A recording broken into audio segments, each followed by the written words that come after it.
So I never reject the patient. I force the patient to reject me, but I stick to my guns. Now, let's say they're not doing much psychotherapy homework, but they're doing a little bit.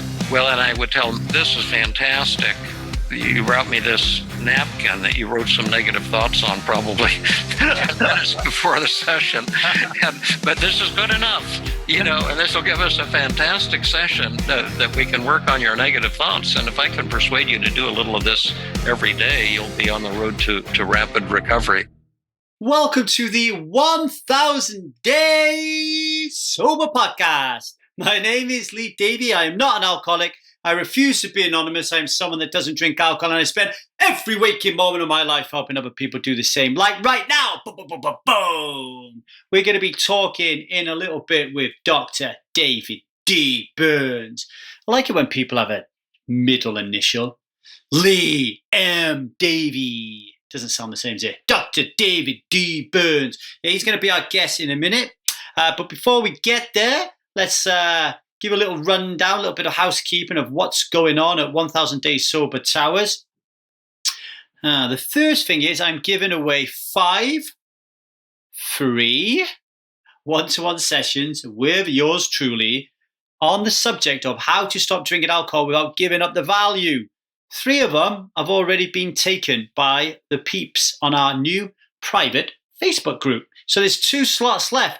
If you want them, then email Richie, the 1000 Days Sober Community Manager, at 1kdayssober@gmail.com. All right, 1kdayssober@gmail.com. Her name is Richie, spelled Ritche. And tell her that you want a session with me. And the first 2 that get in there, we will reply back to you, okay? And we'll set that up, all right? If you are not a member of our private Facebook group, then same email address, 1kdayssober@gmail.com. Tell Richie that you want in and we will open the doors for you. It doesn't cost any money, and it's a wonderful way to understand more about our philosophy and the work that we're doing and meet some of the faces that we have at 1000 Days Sober, okay? So get onto that. If you are interested in taking the STRIVE method for addictions, the world-renowned STRIVE method for addictions or STRIVE method for relationships, 2 6-month powerhouses of workshops to help you become someone that doesn't drink alcohol, to help you improve your relationship, then go to 1000dayssober.com and select a Choose Yourself call. You'll probably end up on a call with me, and I'll be trying to twist your arm behind your back to convince you to put your hands in your pocket and invest in yourself to take those wonderful courses, all right? And finally, if you would like to read our booklet, How to End Your Cravings for Alcohol in 6 Steps, then send an email to Richie, 1kdayssober@gmail.com, and ask her to send you a copy of that book. Okay, without further ado, I'm going to leave you in the capable hands of Dr. David D. Burns. Mr. Burns is the author of Feeling Good, The New Mood Therapy, a book that's sold well over 5 million copies in America alone. David is an adjunct clinical professor emeritus of psychiatry and behavioural sciences at Stanford University School of Medicine. He has received numerous awards for his research and is known as the Gandalf of cognitive behavioural therapy. He's also just released this fantastic book, which I'm now showing on YouTube, which is called Feeling Great, which is really big. And you don't need guns in America. Just buy a copy of Feeling Great, and if someone comes to your house, smack them over the head with it. Job done, right? It's a fantastic book and well worth buying if you are a therapist, a coach, or you just want to kind of quote-unquote cure yourself of your cognitive distortions. We had a wonderful conversation. Watch the YouTube video. He looks like a cross between Santa Claus and some wishy-washy pirate. But don't let that fool you. The guy has got magic dust in his fingertips, okay? And if you want to learn more about Dr. David Burns, his book and all the work that he does, get over to www.1000dayssober.com, head to the podcast page, and there you will find a podcast page just on David Burns. Now, be careful. Make sure you get the right one, all right? So this one that you're looking for is something like how to use CBT to end up feeling great. That's this one. because we recently released a golden oldie with David talking about CBT, which we recorded several years ago. Check them both out because this guy is an absolute genius, all right? So without further ado, I'll shut the hell up, leave you in the capable hands of Dr. David D. Burns, and I'll be hoping that Richie, our community manager, will be passing on your emails to me very soon. Take care of yourself, folks. Hey, Yeah. David, it looks like I'm not the only one who has not had his hair cut since lockdown. Oh, yeah. And I might put it in maybe a ponytail or something, or put a rubber band around it and back. I'm kind of enjoying the wild man look. Yeah, I like it. I think it suits you. But it's mainly, COVID related, because I'm just afraid to go and, get a haircut and risk that exposure. Yeah. No, it suits you. It makes you look like a pirate. Yeah. It's always a pleasure having you on, David. Always like to talk to you. Tell us a little bit about your life. Like, I know it's kind of a bit of an expansive question, but what are the milestones that led to the creation of Team CBT and, eventually the book behind us, Feeling Great? Well, I mean, it depends on where you want to start, but I never should have gone to medical school. I just want to do therapy with people. I probably should have gone to psychology graduate school. I dropped out of medical school for a full year on 2 different occasions. And after I graduated, I didn't really plan to go on to psychiatry because I was just so turned off by the psychiatry I saw during my medical school days. And it was the hippie era. It was the 1960s, and a lot of crazy and wild and wonderful things were going on. So I just thought, well, I won't go on with medicine. And I was living with a young lady who is now my wife, and we had met on the streets of Palo Alto in a coffee shop. I offered a young lady a ride on my motorcycle, and she said no. And then my wife saw, and she walked past. I said, "Would you like a ride on my motorcycle?" And she said yes. So that started the whole thing. And within a week, we were living together. I lived in this little shack that was about 10 feet wide and 15 feet long. And there was no plumbing or anything. It was next to a parking lot, it was next to a garage behind someone's house. And then there was like kind of a little outhouse on the other side of the parking area where we could take a shower or use the toilet. And I was just, rebellious. I was a hippie. My hair was like this, but it was red. I had a big red beard. And so after I graduated, my wife and I were just kind of wandering around. We ended up homeless down in Carmel Valley and, around Carmel, Monterey, California.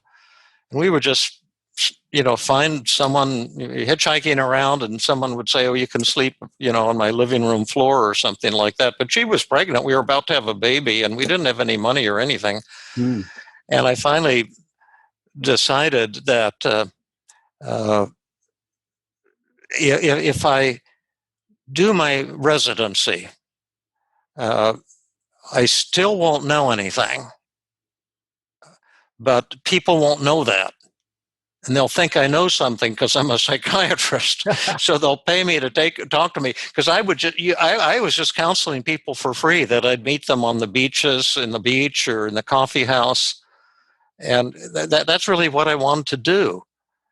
But it was hard to make a living, when you didn't have any money. My wife didn't have any money. We were just hippies. So I called Stanford, and I knew that no one would want me for a residency because I was such a horrible medical student. And I said, "Listen, I'm too late for the match again. I don't think anyone would want me anyway. But I've decided to do an internship and residency. Is there any place that maybe didn't fill up their slots?" And they said, "Oh, Highland Hospital up in Oakland, they didn't fill up one of their slots." they'll take any warm body. So why don't you talk to them? So I said, hey, that sounds great.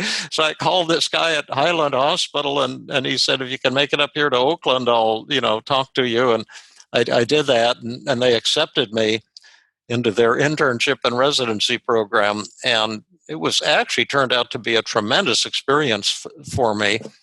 And then I transferred from there into Penn, University of Pennsylvania, and started just really working my butt off, the opposite of when I was a medical student. I started publishing papers. I learned how to do research and publish papers. I was winning awards, and I was supposed to stay on the faculty doing brain research on this chemical imbalance theory, and I had grants and all of that.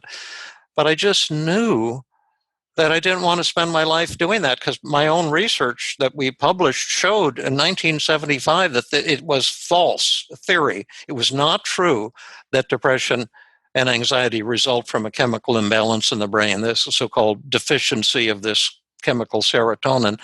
And then the patients I was giving all these pills to, very few of them were recovering. And so I was looking around for something that would work. And then someone told me about Aaron Beck had this kooky new thing he called cognitive therapy. And he had this theory that I thought was utter rubbish, that actually negative thoughts cause depression. And you could train people to change the way they think, and then they change the way they felt. And I said, this cannot be true. So I started going to his seminar to prove that it wouldn't work. And I started asking him for what are techniques? How could I help this? I have this suicidal patient or this seriously depressed patient. What should I do? And he said, well, try this technique or try this technique. It was all based on changing these distorted negative thoughts. And lo and behold, the patients started popping like popcorn. They just started getting better really rapidly. And the patient said, we want more of this. This is great. This is really working. And I began to think maybe there's something to this. And eventually, I just told the medical school, I said, I'm going to send my money back for my grant. I don't want to build a serotonin research laboratory here in the medical school. I don't want to keep pushing pills like this. And so I left the university. I stayed on the voluntary faculty, but left the full-time faculty and opened my practice and started treating with people with cognitive therapy. And it was just blowing my mind. And I wrote Feeling Good early in my practice because I didn't have many practice patients yet. I was just, so I had a lot of free time, and I was so used to working hard in my research. So I said, I'll write a book about this for patients so they can read this book while they're in treatment. And that's how the book Feeling Good came about. And then after Feeling Good came out, cognitive therapy began to emerge and go all around the world, and became the most popular form of psychotherapy in the world and the most researched form of psychotherapy in the world, this idea that depression results from distorted thoughts. And so then I was just so happy developing psychotherapy techniques and doing research on how psychotherapy works. And then it culminated in my work the last 15 years or so since we finally returned to Stanford. And I had to wait until all the professors who would remember me had either died or retired, because I knew if they knew I was going to come back and join even the voluntary faculty, they'd say, you don't want that guy. That's true. That's the gospel truth.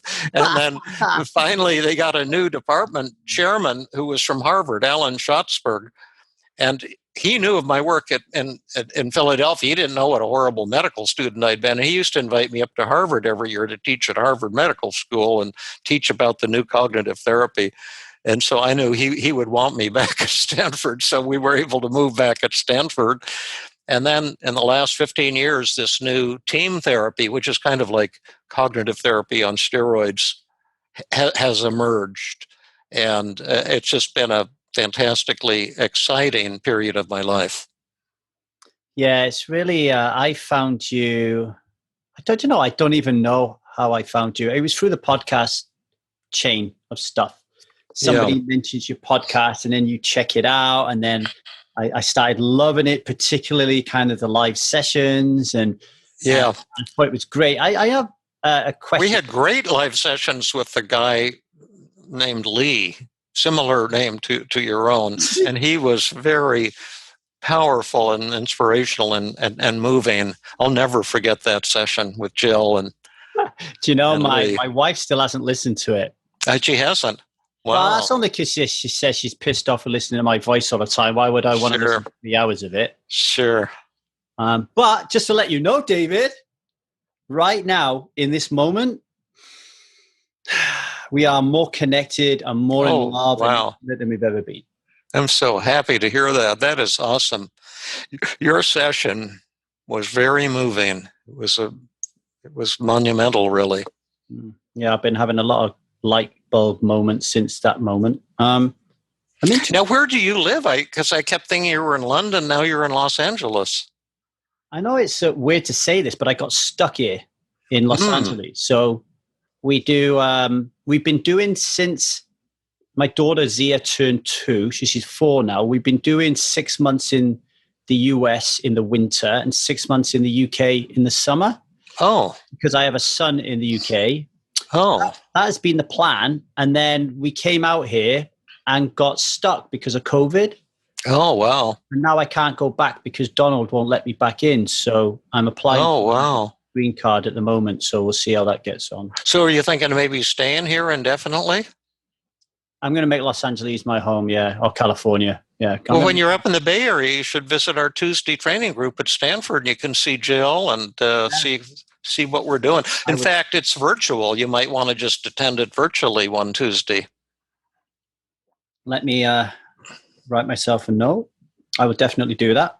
How do you develop your techniques? Because I know in the book behind me here, Feeling Great, there's 50 techniques, but I know you've got a lot more than that. I'm really curious. How do you develop them? Well, the way I develop them, sometimes it's something I learn and then I put a spin on it to make it more powerful.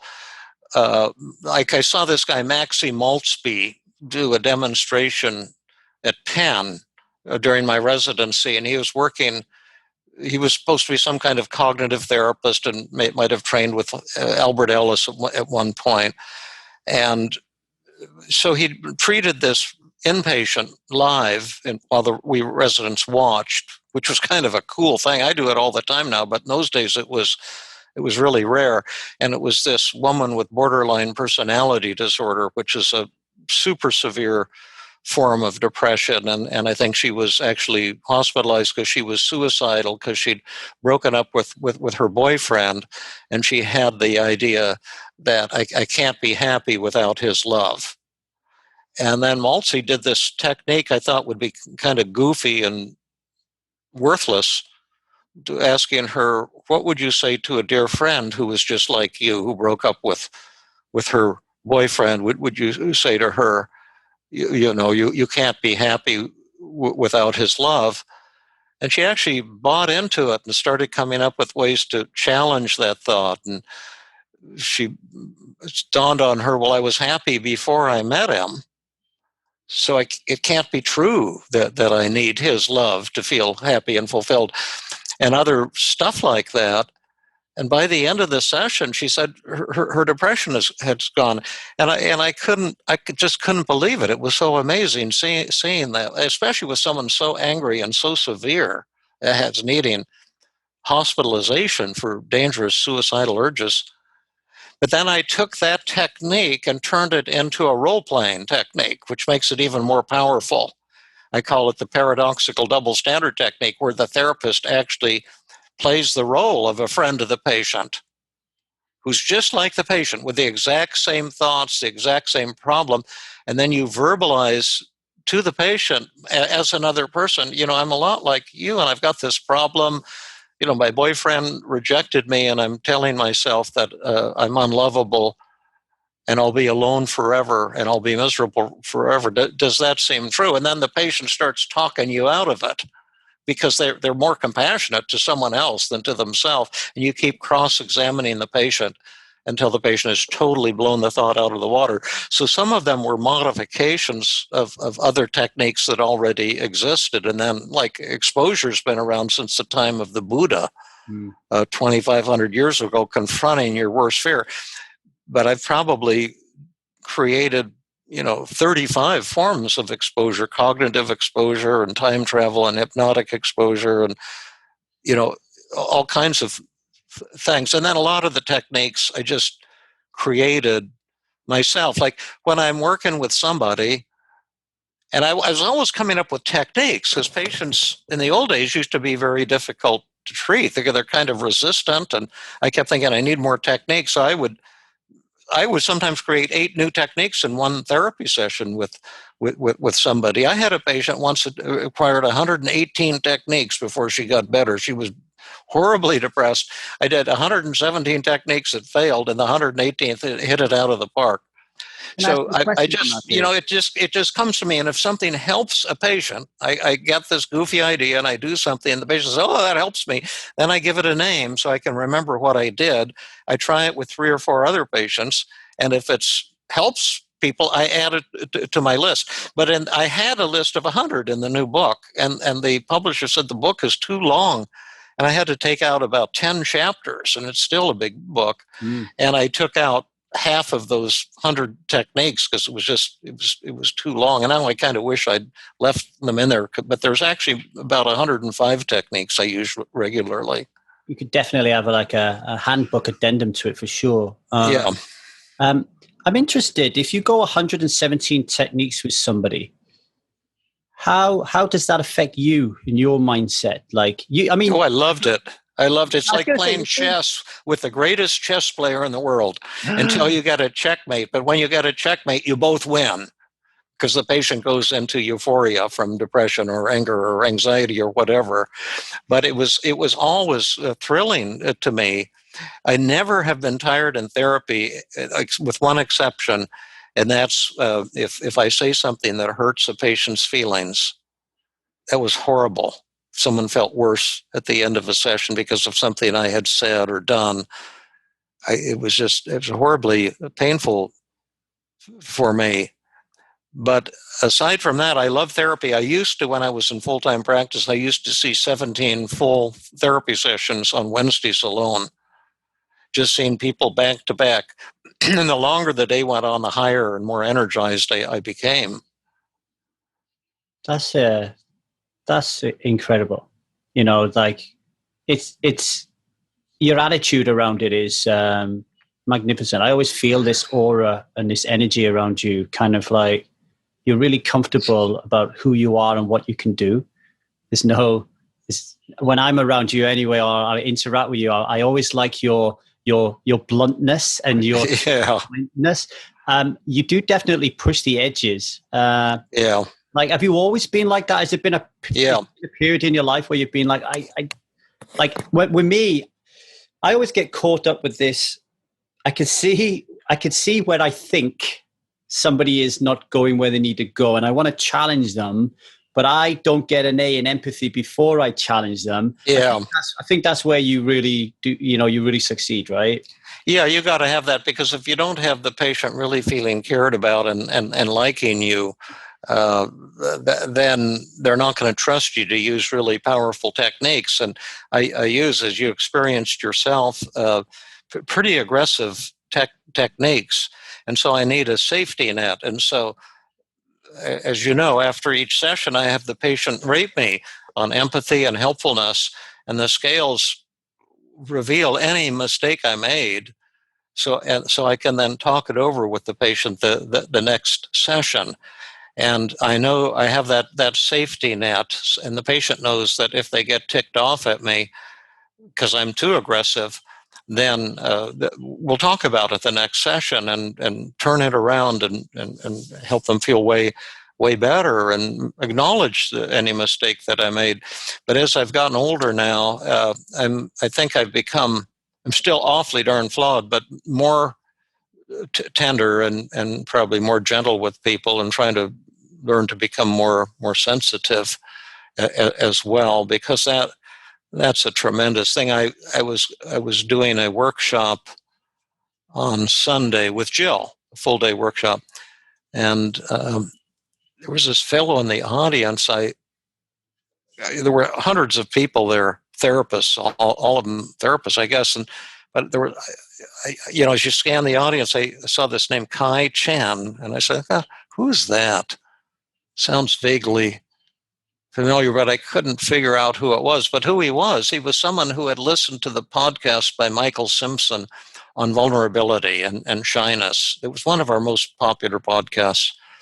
And then maybe he had written to me, and I answered him and gave him some idea of something he could do to work on his own crippling shyness. And then I think he just wrote the most beautiful endorsement, kind of a thank you letter that Rhonda read on one of our podcasts at the start. We try to read a nice, pleasant email from a podcast listener. And I think that was the thing, that there was something about the shyness podcast that apparently had helped him fantastically. And then in the workshop, we were asking the therapists how they would create experiments for your patients to test different self-defeating beliefs or distorted thoughts.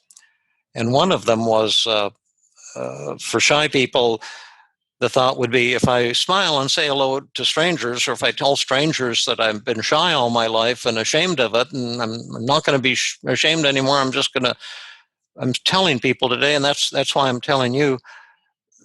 Then he had the thought, if I tell that to people, they'll be angry with me. They won't like it. And then he said, so he raised his hands when he said, what experiment have you cooked up? And he said, well, my experiment would be to ask strangers this.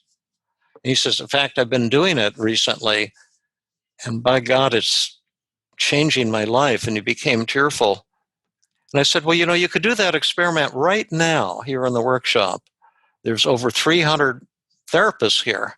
Why don't you ask them if they judge you or look down on you because of your shyness? And so he asked it, kind of tearfully, but he was super brave. And then people started writing in the chat these fantastic comments. And a woman, Angela Crum from the Feeling Good Institute, was monitoring that, and she started reading them out loud. And they were things like, Kai, you're my hero. If I were younger, I think I'd fall in love with you. I think I'm already in love with you. And, just stuff that was over the top. And every time Angela read one of these comments, he started sobbing stronger and stronger.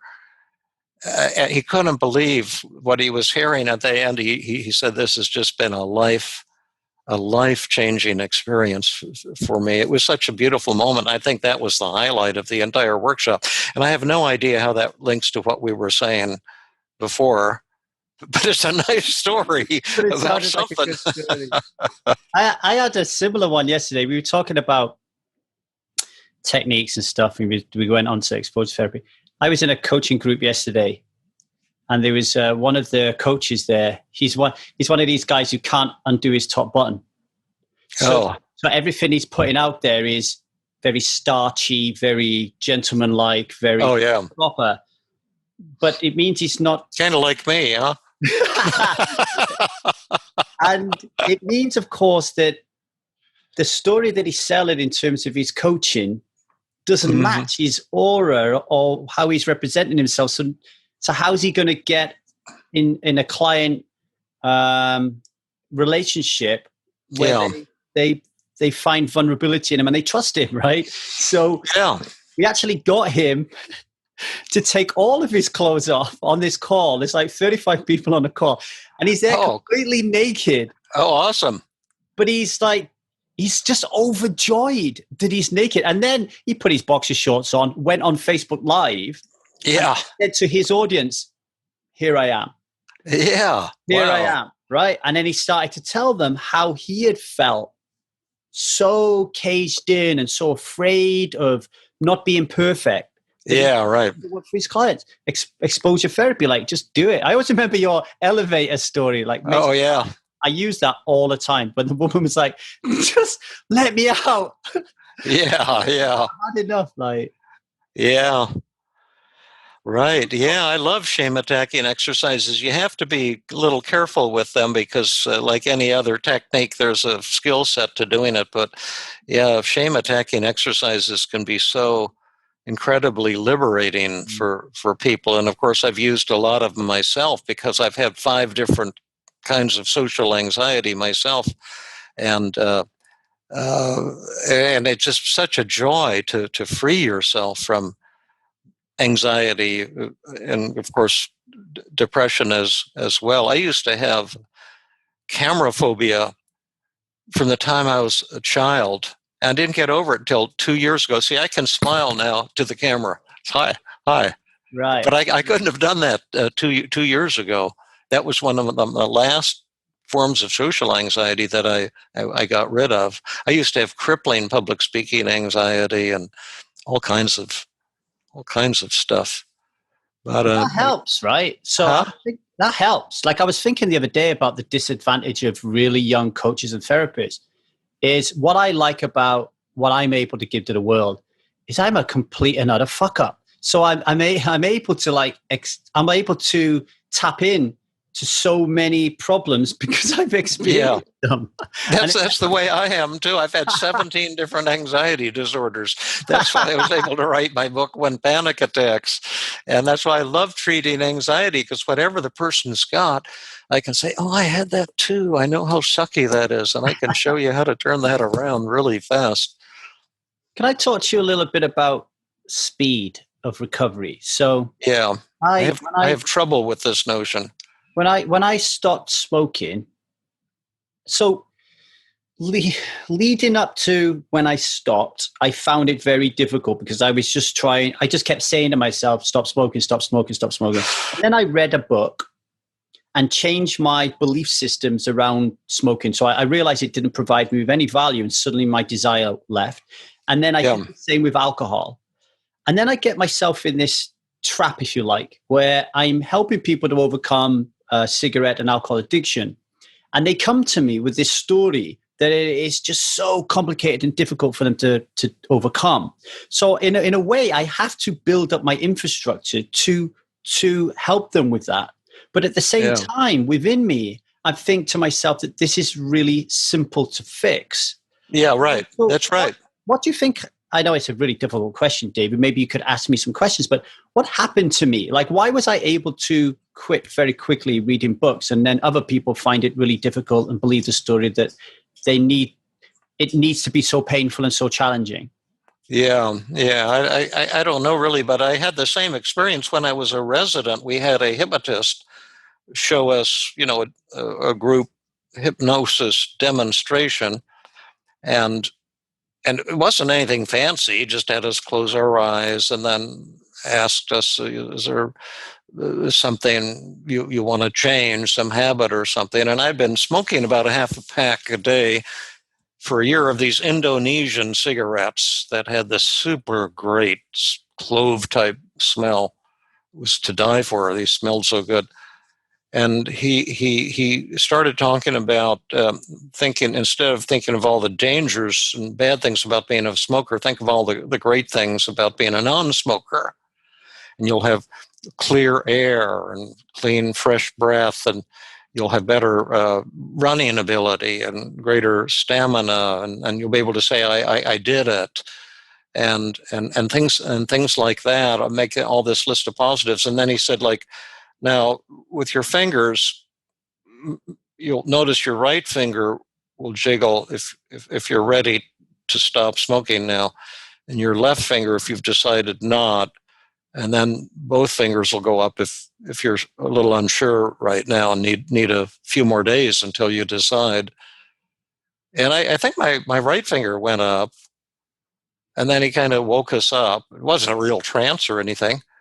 And I never smoked again after that day. And it was just a sudden thing. And I never had any withdrawal effects. I never had any cravings or anything. But I think that motivation is huge in all the addictions. I don't think it's so much a matter of techniques as a matter of deciding if that's what you want. And that's when I'm working with habits and addictions now. I list with the patient all the reasons not to change. All the reasons to keep drinking, the fabulous things of drinking as much as you want, whenever you want. And then we make another list of how sucky and awful it would be to stop drinking. And then we make a third list of what your drinking shows about you that's positive and awesome. Like it's a spiritual thing, because the Dalai Lama said happiness is the purpose of life. And so when you're drinking, you're creating happiness. So you're doing something spiritual, and you're kind of a rebel. You're a bad boy, and you're saying, I don't have to follow the mores, and I don't have to behave properly. And that's a beautiful wildness in your spirit. And all of those things, we come up with like 25 overwhelming reasons to keep drinking. Then I say to the patient, like, well, given all of this, I have no idea why you'd want to quit drinking. Do I have techniques to help you quit drinking or help you lose weight? Oh, absolutely, I do. And it could happen fast. But I'm not convinced we should do that. Why should we do this? So I put the patient in the position of convincing me, and I play the role of their subconscious resistance. And I found that creates a lot of power and prevents a lot of failure, because the failure in the treatment of addictions, just like the failure in the treatment of depression and anxiety, is the result of the therapists who try to help the patient. In trying to help someone with the procrastination or habit or addiction, almost always leads to failure. But now it becomes the therapist's failure because you didn't help them stop drinking, so they can keep drinking happily, and the failure becomes yours. And so I've just gone much more heavily in all of my treatment in the direction of acknowledging the patient's resistance and showing the good things about the patient's resistance. And that has really transformed my clinical work, because I'm no longer trying to help people against their will. I'm going to be very vulnerable and open here and share something that may be a problem in the industry. Is when I am trying to figure out if a client or not is a good fit, we're a good fit for each other. So pre signing up to work together, David, mm-hmm. There are many times in the past, not now, many times in the past where I've been working through the voice of resistance and I've realized that they're not ready. They're saying they're not ready. Yeah. But I've still taken them on as a client because I have a business to run. Oh, yeah, right. Conflict of interest, sure. Yeah. And that's huge. Today, I am brave and bold enough and courageous enough and in integrity enough to be like, okay, this is, you're not ready. You're not ready. And then that is like, for me, that's like the ultimate form of the voice of resistance, because they're sometimes they just disappear. And other times they're like, what do you mean I'm not ready? I'm totally ready. Let me prove you I'm ready. That's right. So either way you win. If they go, then you're not in the unethical position of trying to force someone to do something against their will. And if they say you're empowered, and they become empowered to change. But very few therapists know how to do that or are willing to do that. And they have this idea, it's an addiction really, that I have to help the patient. I have to go where the patient is at. I can't make the patient accountable. I can't make any demands on the patient. And they take great pride in a therapeutic approach that's, to my way of thinking, most of the time doomed to failure. But the approach that you just described, which is really fantastic, is so much more powerful. I could see, David, where I was showing up in the relationship trying to be the hero. And every time I try to be the hero, I was making them a bigger victim. Which is ridiculous, because obviously what I want them to do is realize their power. Realize they got it within them, not me. I'm just a guide lighting a few lights, and hopefully they can grasp onto some of them. So I think, like, for therapists and coaches, it's so important that we do so much work on ourselves and evolving, and standing in our integrity when we're working with people. Well, you're glowing. You look like you've done some fabulous work on yourself, because you seem really happy and joyful. I love seeing that. I'm in the best shape of my life right now, mentally, physically. Nice. Wow. Everything. So what you're talking about there really is resistance and becoming the voice of resistance, which is like really important work. Touch upon that a little bit in a minute, but I do have one question for you. When I go there and I follow your lead and I say to them, well, come on, let's create this list of reasons why drinking alcohol is so great. Okay. Yeah. Sometimes I get feedback that triggers them to drink. So they'll say to me, I felt triggered to drink afterwards because of that. Like, have you come across that before? Yeah, that can definitely happen. So you have to be real careful, and every technique isn't going to be appropriate for every individual and every kind of problem. And if you're not sensitive to a lot triggering for someone with an addiction, and being sensitive really to everyone you're working with, techniques that may be offensive to them or ineffective to them. That's why I think it's great to have so many techniques available. So if this direction isn't working, well, we'll come in from this other direction. If the patient wants to change, wants to recover from depression or anxiety or develop a more loving relationship or whatever it is, defeat a habit or addiction, we'll get the job done.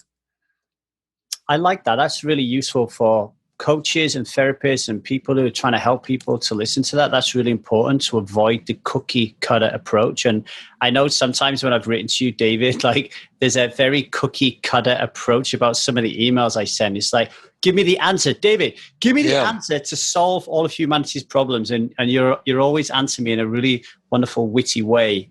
It's like, Lee, everybody's, I don't have the answer to that one, I'm afraid. But also really important to the people listening to. Actually, I do know the answer to that one. Go on, give it to me. No, there's a surcharge for that. I like it. Like, I have people within my community and they're like, what's wrong with me? Nothing's working. And it's just a question of, well, we just haven't found the right way to kind of help you yet. Like, that's right. Passion and exactly. Yeah.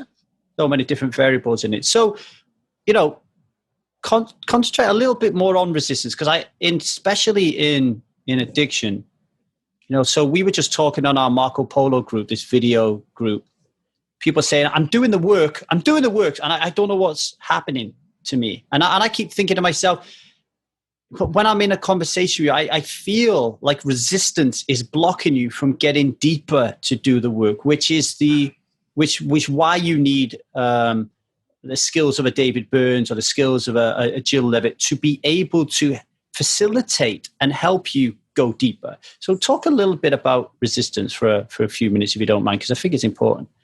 Well, on the overview, there's 8 common forms of resistance.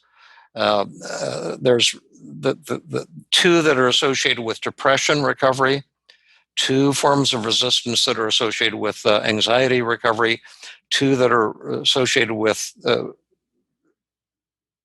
I wouldn't say recovery, but healing a bad relationship, developing love from a bad relationship, and 2 that are associated with habits and addictions. And the 2 for each of those 4 targets are called outcome resistance and process resistance, which sound, I guess, to a lot of people like big words, but they're real simplistic. Outcome resistance means part of you doesn't want a good outcome. You're in treatment for your excessive drinking or your overeating or your depression or your troubled relationship or your depression, but a part of you really kind of wants to hang on to that. And the outcome resistance for depression is totally different from anxiety, and that's totally different from relationship problems, and that's totally different from habits and addictions. And I'll say what those 4 are in a second, but process resistance means, okay, I want to get over my depression, but I don't want to do what I have to do to recover. Or I want to get over my panic attacks or my public speaking anxiety or my shyness, but I don't want to do the thing I'm going to have to do to be cured or to recover. Similarly, relationships, the process resistance is, there's something you're going to have to do to develop a more loving relationship that you're not going to like at all. And with habits and addictions, process resistance means there's something you're going to have to do. Now, let's take it from the bottom up. The outcome resistance for habits and addictions means that you're going to have to give up something that's intensely pleasurable for you, something that may be right now your only source of happiness. And that's the outcome, because why would you want to give up the only good thing in your life, which is eating? You love to eat, and you've got a rotten marriage and a rotten job, but boy, you love to eat. And that's not something that people want to give up. That glazed donut in the morning when I pass my favorite bakery.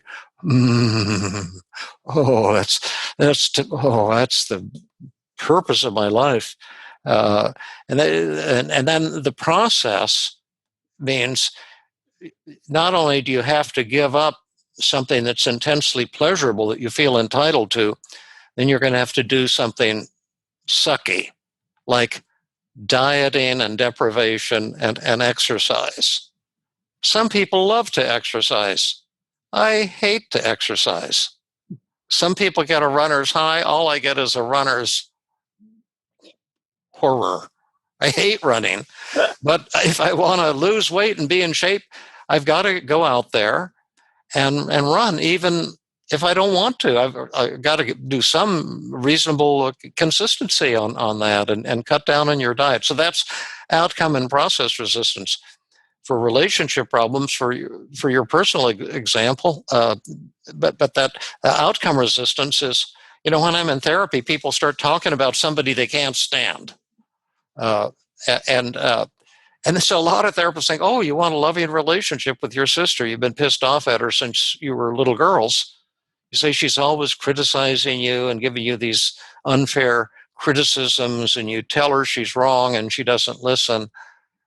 Now, are you asking me to show you how to have a better relationship with your sister because I've got powerful techniques, or you just want to let me know that your sister's kind of a dud, or, kind of a thorn in the flesh?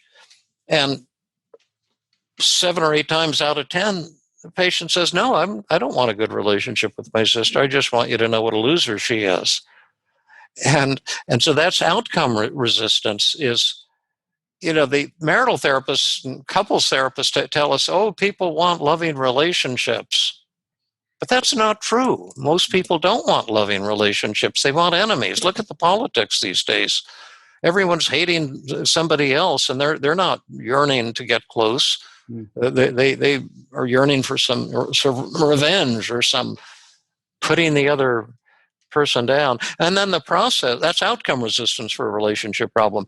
Process resistance is, if you do want to get close to that person, I've got fabulous techniques, but you're going to have to look at your own role in the problem, and you're going to discover that the other person is not to blame, that you're actually triggering the very problem you're complaining about. You say for example, as a woman told me, my husband's always criticizing me. She said, why are men like that?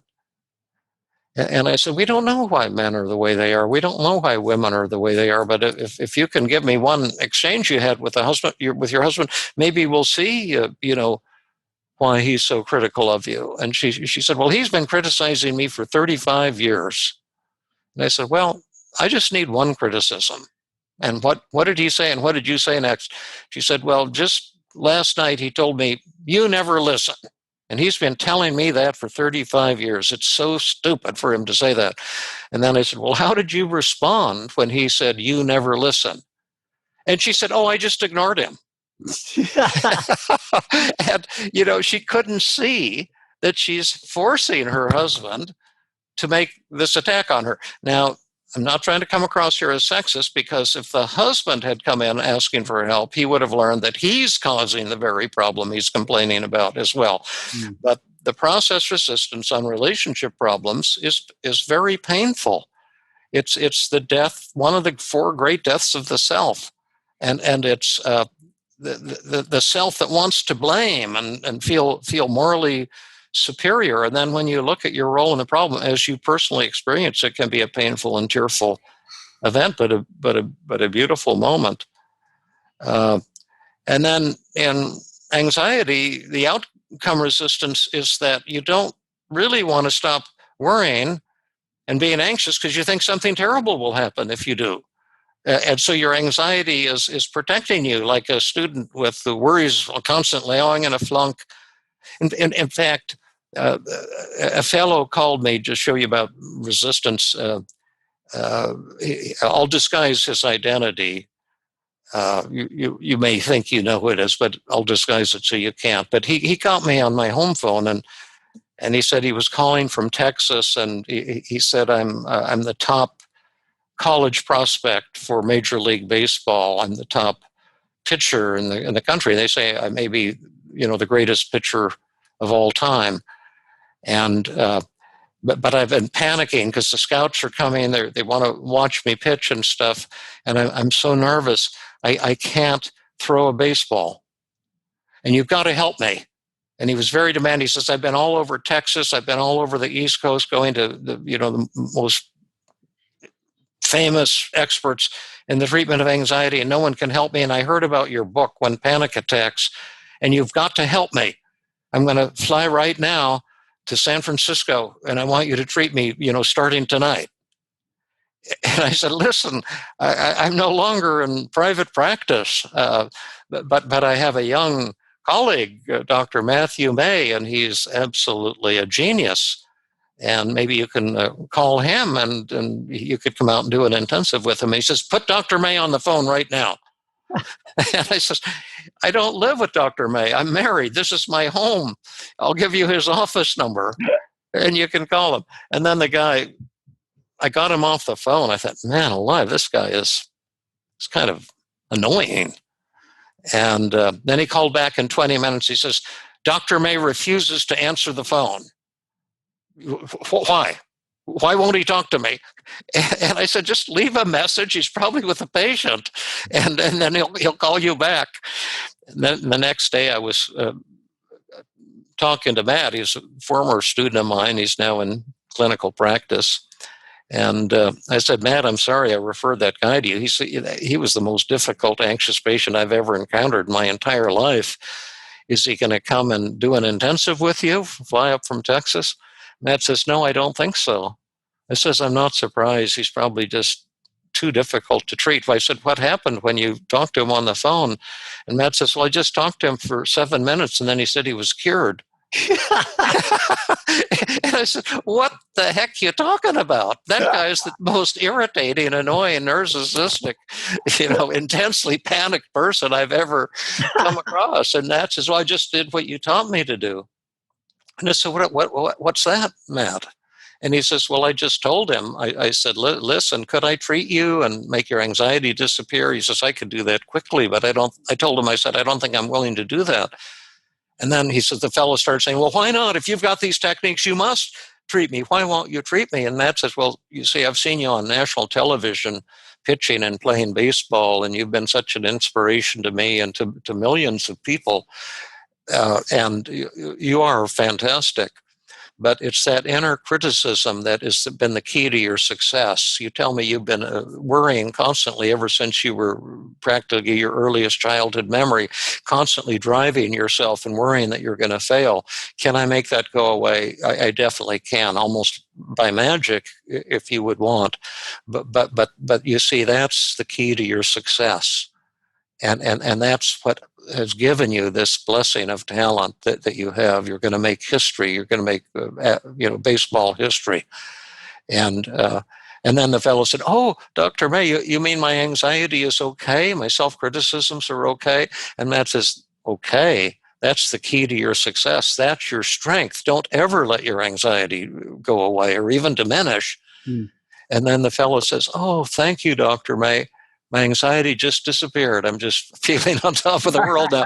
But that's, you see, the outcome resistance is that the patient thinks that they need the anxiety in order to be successful, or they need their phobia in order to, be safe or whatever. And then when you become the voice of the patient's resistance, like Matt did, and you let him see how beautiful and awesome the symptom is, why he's clinging to it, paradoxically, the patient doesn't need it anymore. Mm-hmm. And then it's the same with depression, too.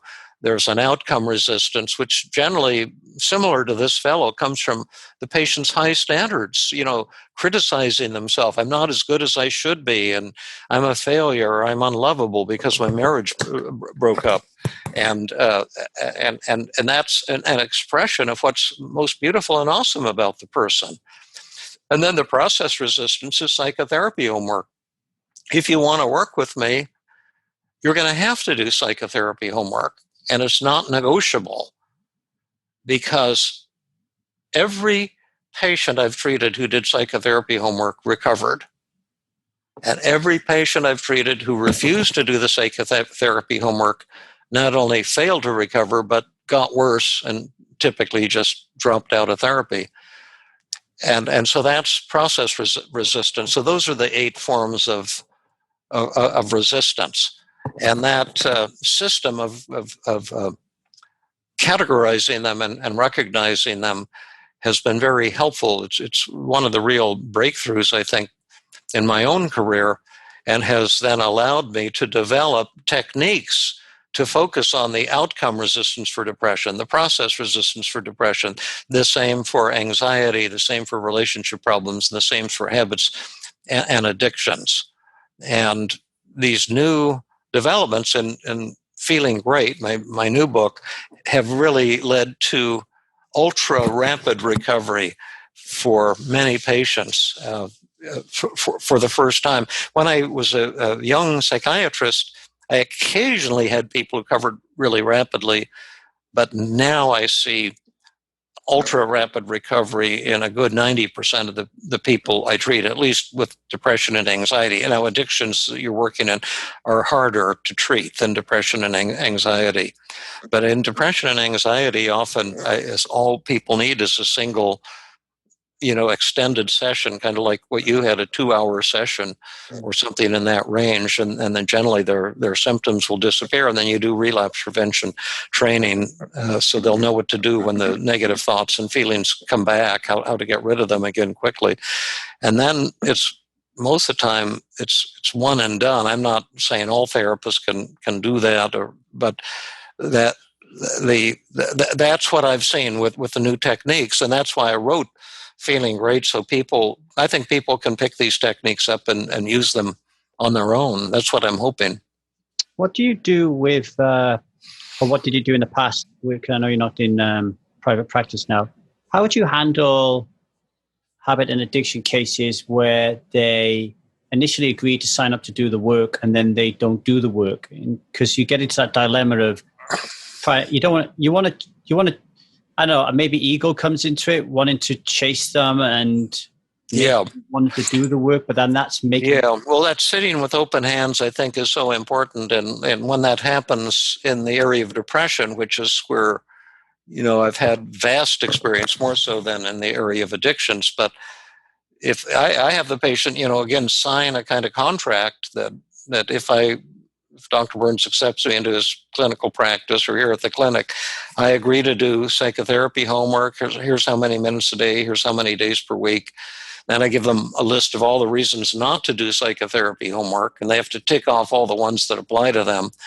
And I really make it clear to them, if you want to work with me, this is not negotiable. And if for any reason you don't want to do homework, God bless you, there's tons of therapists in the community that don't believe in psychotherapy homework, and any of them would be grateful to have you as a patient. And so if what I'm proposing doesn't make sense, go and look for what you're looking for. And if it doesn't work, you're welcome to come back anytime. It would be a joy to work with you. But if you work with me, I want to show you how to go from severe depression to joy. And in order to make that happen, you'd have to do the psychotherapy homework.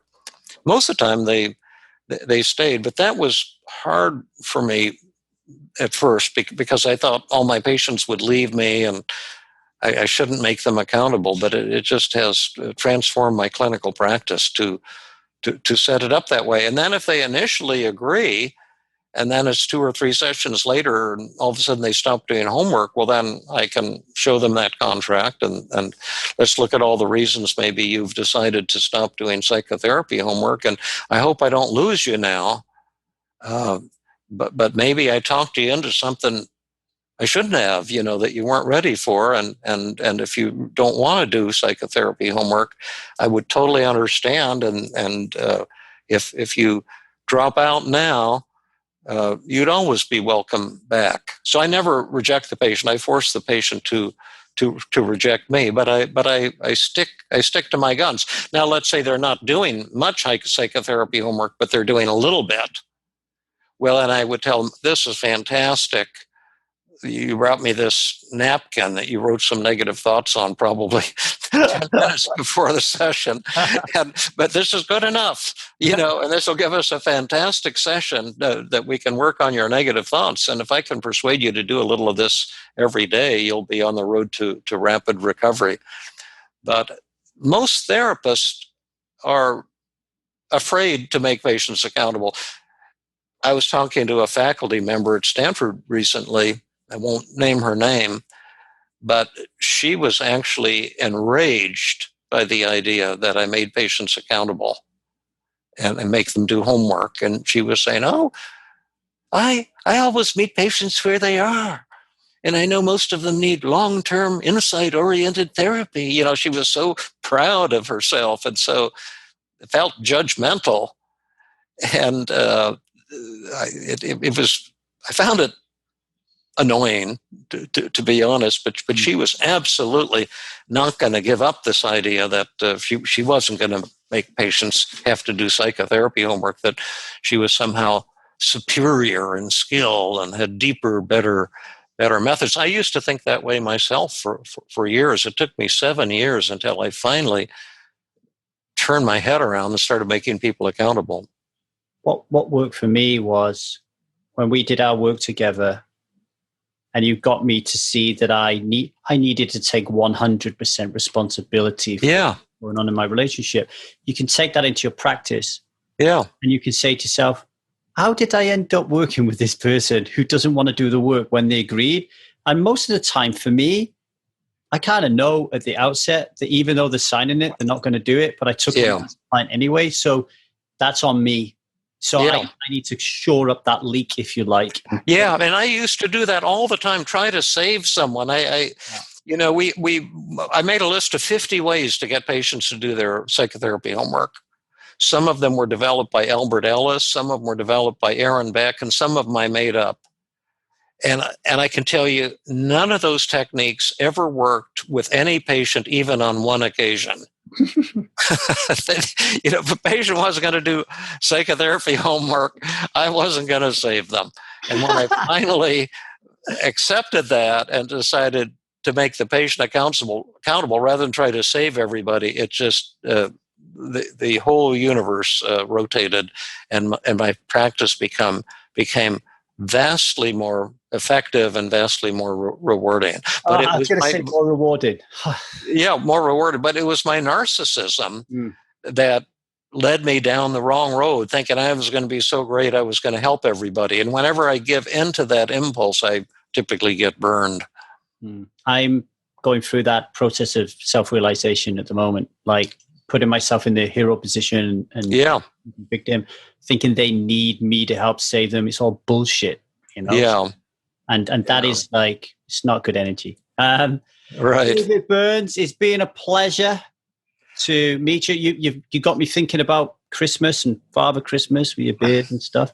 If you're listening, folks, this book, Feeling Great, you will learn so much out of this. And if you don't, you can use it as a pretty good weapon if somebody ever tries to break into your house. Go to www.1000dayssober.com to the podcast page. You'll see David Burns, and you'll be able to get the show notes and how to get hold of this great book. David, continue doing the work. Never give up inspiring people. And I hope that this is a stepping stone book to another one that you've got in the future. Never give up writing. I hope so, too. It's always a pleasure to see you both as a professional colleague and as a friend. It was just a delight. Let's do it again one day. Yeah, definitely. Thanks, Dave. Bye-bye.